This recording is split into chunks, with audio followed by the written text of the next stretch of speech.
இந்த சமயத்துல தொந்தரவு பண்றது மரியாதை இல்லைன்னு நினைக்கிறேன். நேற்று பேப்பர்ல உங்க தங்கச்சிய உங்க கண்ணு முன்னாலேயே கொலை செஞ்சாங்க நியூஸ் வந்திருக்கு. ஆனா இன்னைக்கு பேப்பர்ல அது கொலை இல்ல தற்கொலைன்னு போலீஸ் ஸ்டேட்மெண்ட் கொடுத்திருக்கு. நியூஸ் படிச்சேன்.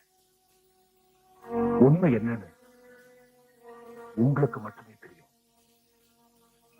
நீங்க கொலையை கண்ணால பார்த்த சாட்சியா இருந்தோம் கேஸ கோர்ட் வாசல் வரைக்கும் கூட கொண்டு போக முடியல. மந்திரிங்க கிட்டையும் பணக்காரங்க கிட்டையும் போலீஸ் அதிகாரிங்க கிட்டையும் ரொம்ப செல்வாக்குள்ள ஆள் தானே நீங்க. உங்களோட அந்த இன்ஃபுளுன்ஸை நீங்க பயன்படுத்தி எதையும் எப்ப வேணாலும் சாதிக்கக்கூடிய நிலைக்கு நீங்க வாழ்ந்தீங்க.